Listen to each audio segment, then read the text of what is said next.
Example 4.5 கொஸ்டினில் circle அப்படிங்கிற shape தான் கொடுத்துருக்காங்க. நான் ஃபஸ்ட்டே சர்க்கிள் ட்ரா பண்ணிட்டேன். ஒரு 3 இன்ஃபர்மேஷன் இந்த கொஸ்டினில் இருக்கும். ஓகே, லென்த் ஆஃப் கார்டு தான் கேட்டிருக்காங்க. அப்போ இந்த பிக்சரில் ஒரு கார்டு ட்ரா பண்ணிடுறேன். அதனோட name AB. Next information distance.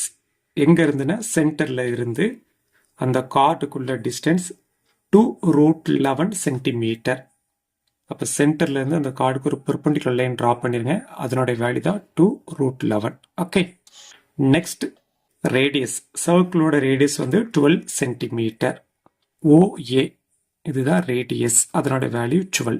இந்த பாயிண்டை சி அப்படின்னு எடுத்துக்கிறேன். இந்த ஏசியோட லென்த்தும் பிசியோட லென்த்தும் ஈக்குவலாக தான் இருக்கும். ஓகே, நான் இதை எக்ஸ் அப்படின்னு எடுத்துக்கிறேன். இது right angle triangle. Pythagoras theorem apply பண்ணிடலாமா?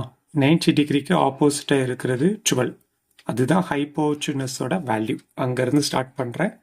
அப்போ 12 square equal to X square plus 2√11 square. 12 inch 12 144. X square அப்படியே இருக்கட்டும். இந்த ஸ்கொயரை 2க்கும் அப்ளை பண்ணு, √11க்கும் அப்ளை பண்ணு. ஓகே, இப்போ 2 ஸ்கொயர் 2 2 சார் 4.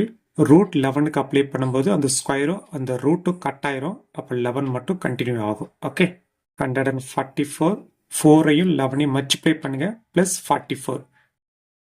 ரைட்லேருந்து லெஃப்ட் இட்டு வந்துட்டேன். -44 மாறிடும்.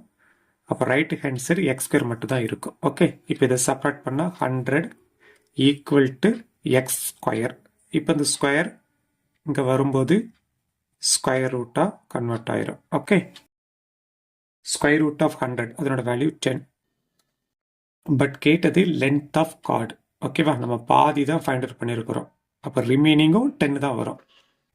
Length of card AB 20 centimetre. Okay, 10 + 10 இல்லாட்டி 2 × 10 அப்படி கூட எழுதிக்கலாம். ஓகே.